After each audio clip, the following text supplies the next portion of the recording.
News India 27 नव्या पिढीचं नवं माध्यम। पाटबंधारे विभाग वादाच्या भोवऱ्यात, अधिकाऱ्यांच्या नाकर्तेपणामुळे कालव्यांची सुरक्षा धोक्यात। कालव्यातील गाळ गवताचा प्रश्न गंभीर, अधिकाऱ्यांचे चालले तरी काय? नाशिक पाटबंधारे विभागाच्या काही अधिकाऱ्यांच्या नाकर्तेपणामुळे गंगापूर धरणाचे दोन्ही कालवे अत्यंत असुरक्षित झाले असून अधिकाऱ्यांचे लक्षच नसल्याने कालव्यांची मोठी दुरावस्था झाली आहे। हिरावाडी परिसरात कालवा तुंबल्याने आवर्तनाचे पाणी थेट नागरिकांच्या घरात घुसल्याने मोठी हानी झाली।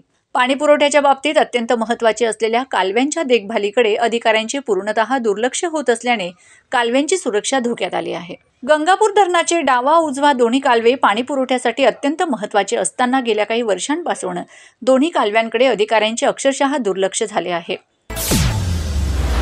पेट्रोल दत्तनगरच्या भागातून हिरावाडी मार्गे जो डावा कालवा जातो गंगापूर धरणामधला, या डाव्या कालव्यात ज्यावेळेस पाऊस पाणी सोडत नाही गंगापूर धरणातून, त्यावेळेस सडलेला भाजीपाला, कचरा, मृत जनावरं असे लोक आणून टाकतात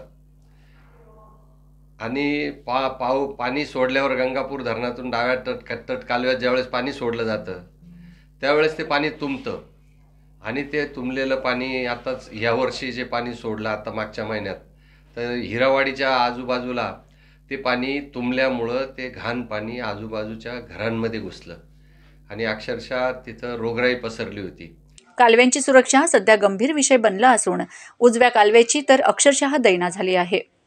हा कालवा अनेक ठिकाणी बुजविल्याचे धक्कादायक वास्तव असून उजवा कालवा जवळपास बंदच झालाय।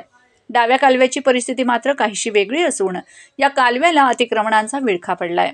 इतकेच नाही तर या कालव्यामध्ये गाळ गवत मोठ्या प्रमाणावर वाढल्याने कालव्याचे आरोग्य धोक्यात आले आहे। धरणांचा विषय सोडला तर शहरातून जाणाऱ्या कालव्यांशी पाटबंधारे विभागाचा काही संबंध आहे की नाही असा संशय सध्या निर्माण झाला आहे। अतिक्रमणाबाबत पाटबंधारे विभागाच्या अधिकाऱ्यांचे कुठलेही लक्ष नसून याबाबत विचारणा केल्यास स्वतःची जबाबदारी झटकून महापालिकेकडे बोट दाखवले जात आहे। नाशिक शहरामधून हा डावा तट कालवा गेलेला आहे, जिथं नाशिक शहराची हद्द सुरू होते आणि डाव्या तट कालव्याची हद्द जिथं संपते तिथपर्यंत सबंध ठिकाणी अतिक्रमण आहे आणि त्या अतिक्रमणाचे दुष्परिणाम खूप भोगावे लागून राहिले।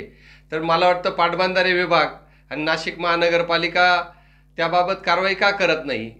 त्या कारवाई न करायचं कारण काय की अतिक्रमण करणाऱ्यांचं आणि ह्या पाटबंधारे विभाग आणि महानगरपालिकेची काही मिलीजुली आहे का, असाही संशय यायला मार्ग आहे।